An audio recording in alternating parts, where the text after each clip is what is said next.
He's actually the younger brother of the commander Dagalo, not the son. So I stand corrected there. For alleged genocide, weapons procurement, and financing paramilitary operations in Sudan. Yes. So those are the accusations. Now, shockingly, and this is where the shocking part is, U.S. records show he holds a Kenyan passport. Yes, I am waiting for the penny to drop. So he holds a Kenyan passport. So it is the younger brother of Hamdani. Yes. Yes. It is raising questions about how a warlord secured the official document, which is a Kenyan document, belongs to the government of Kenya. Right. Not very long ago, there is a country that invaded yet another one. The country that invaded one was called the US. Yes. They invaded this country that is actually called Venezuela. Right, a sovereign country. A sovereign country. Some presidential guards were killed. A good number were killed. They took that particular president and took him to their country. Yes. All right? He's currently in their prison. Right. Not long after that, that same country sent troops to a certain part of Nigeria. We are told the Nigerian government had given them the okay, etc., etc., etc. Right. Okay? Right. That same country has been involved in the war in Iran. No, has been in Syria. Now they're threatening to go into Iran. Okay? Right. That same country had a war which they brought to Iraq. Yes. Now, tell me, what had the Iraqis done to offend the Americans? I honestly do not know. Neither do I. Neither do I. Yes. Iran, these guys, the Americans, have been poking their nose in the businesses of Iran for the longest time. Oh, yeah. In the 60s, when they elected their own prime minister, these guys got this guy out. They installed the Shah. That man led an extremely autocratic government. I don't know why the US never seems to understand this. They create the problems that eventually land at their doorstep. Okay? They began by supporting some dictators in Latin America, horrible human beings who did horrific things to the population, but because they were supposed to be a shield against communism. Okay? Is it therefore a surprise that when there was an uprising, many of those who were in those countries were left-leaning? They preferred the socialist way of life as opposed to the one that America was espousing. So what you're saying basically, City, is this is them being hypocritical. I am saying precisely that. Who's the terrorist here? Okay. Okay? Mind you, these fellows, they haven't called him a terrorist. No. I am calling him a terrorist. Okay. I am calling him a terrorist because he's causing terror. By the time you're involved in the genocide, you are a terrorist. You are terrorizing people. Hamdani and his co don't manufacture weapons. These people who are in the Americas, they manufacture weapons. They and they sell them to these people. Right. So, so long as we understand that this is political speak, and so long as we understand that it is the game that people play with geopolitics, yes, you point a finger at someone and call him names, and you explain that this person is doing something horrible against people. Right. But you do not look at what you have done and the influences that you have brought and the changes, the really negative changes you have brought. Right now we have a situation in the Middle East. Yeah. It's been there for some time. Right. In the absence of American support, yes, rigid, unwavering support, it would not have been possible for the people of Gaza to have suffered as much as they've suffered. But let me ask you, City, then. Are we saying, for example, now, let me just localize this conversation. Because we have accused the police over and over of extrajudicial killings. Yes. So they shouldn't arrest someone when he's actually caught committing a crime. Because we'll be like, wewe, mbona mnashika nani na ameua na nyinyi pia muliua watu 60 during maandamano ya 2024. Actually, what I'm saying is this. We understand what the rule of law is because it is clearly documented and stated. Okay? When people go against the law, even if that person had done wrong, your job is to arrest that person and take them to a court of law. Yes. They argue, they'll bribe them when they'll be back in the street, and it is now our lives that will be in danger. Yes. Because they're out, and they know it is us who put them in. Very true. All right? That is the argument. So, you ask yourself, where is the problem? Is the problem with the police? The answer is no. It is not. The problem is? The problem yes, is the system that we Kenyans have developed over time that allows for us to encourage a very, very clear path towards evading, avoiding, and going against the law. We have generated it. We have said, of course, a conversation we are going to have, but getting back to this passport story. Yes. shouldn't we at least understand how this Mr. Oh my God, what's his name? Algoni Hamdan. Yes, Algoni Hamdan. Shouldn't we at least know how Algoni got a Kenyan passport? No, we should. Yeah. We should by all means. We should know how anybody comes to this country gets a passport. You know why they get it. Yeah. But they're tying two stories into one. The story of the passport and how you get it is a story in and of itself. It's a story. But that's how stories are created, and that's how eventually you bring all this. Yeah. Then you're muddying the waters. No. It is a legit question because, number one, there's history here. There's history of his bigger brother coming to Kenya, meeting our president, okay?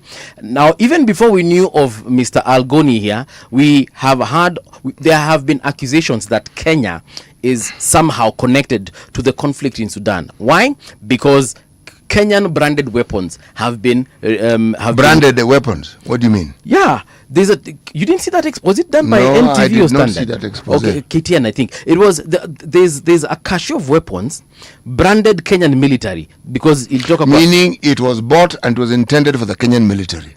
Whether it was bought because we don't make of course we don't make we have a munitions factory already. We do have a munitions factory. All right, but we don't really manufacture guns, do yes we don't. No. Now the point that I'm trying to drive home here is the fact that kuna bunduki zilikuanga kwa crates na hizo crates zilikuwa zimebrandiwa Kenyan military.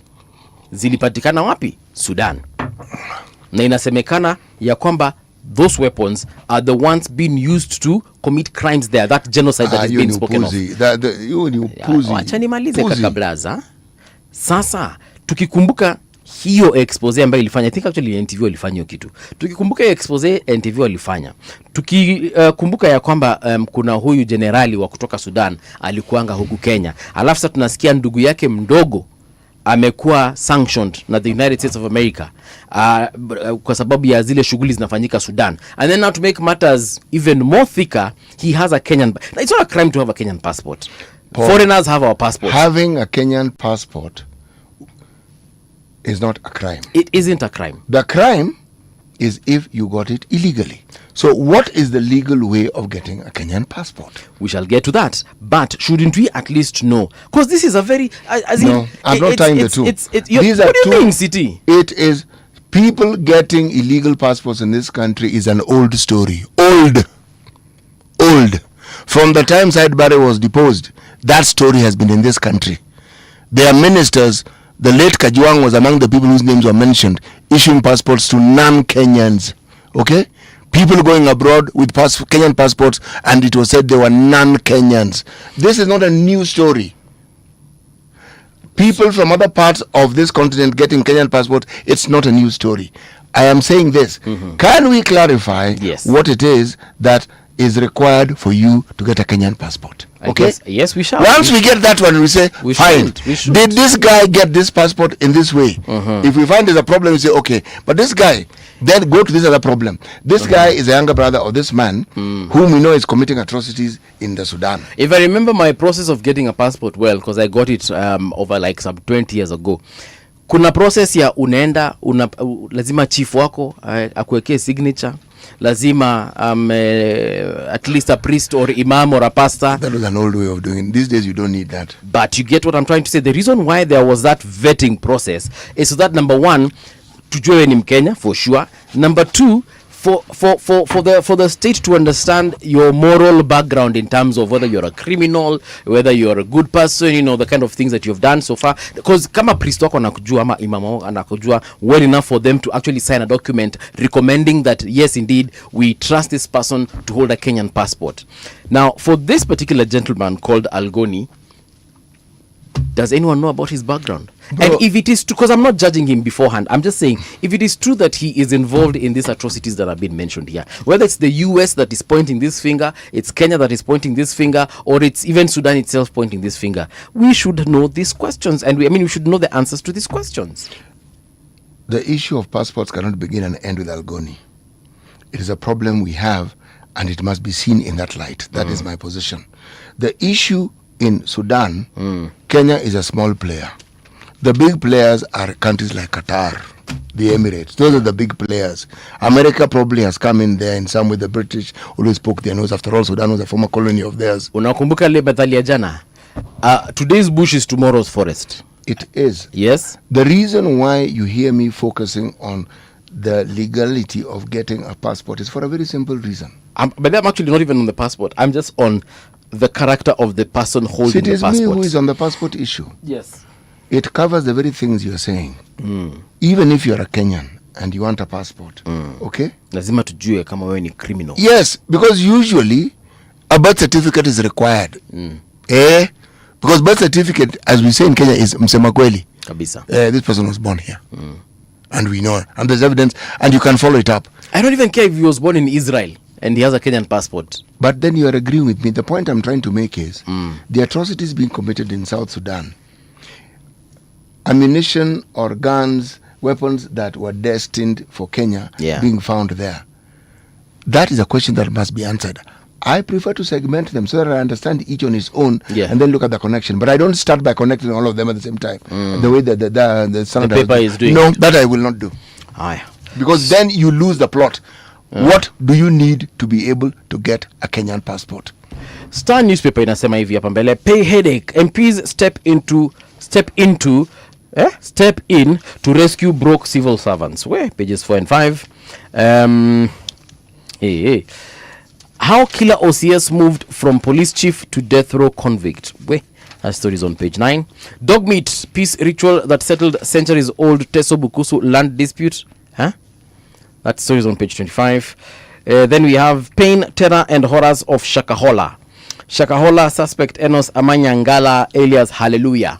You know, this is the guy who actually admitted to the crimes and said, you know what, we actually did these things, bana. Hii story may take forever. I want it to be done. Yes, tuliwa watu, kuna wenye tulifungilia kwa miti, kuna wenye tulifungia kwa kanyumba mahali na tukanyima chakula, na kuna wengine kwanza tulikuwa tunalazimisha, tunawafunga cha lazima na tunawatandika wakianza kusema wanasikia njaa. So, Mr. Enos Amanyangala, also known as Hallelujah. Ruto opens classrooms as opposition woes Kisii voters. This story is on the front page. They've not told us exactly which page. You can check it out, but yes, it's inside the Star. Over to you, City. You know, the papers today are full of all manner of interesting things. Yeah? How a meeting with the DP with PS Omolo put legislators' committee seats in peril. Accused of disloyalty, the lawmakers triggered action that have since shaped committee memberships. What am I talking about? This is a meeting in 2026.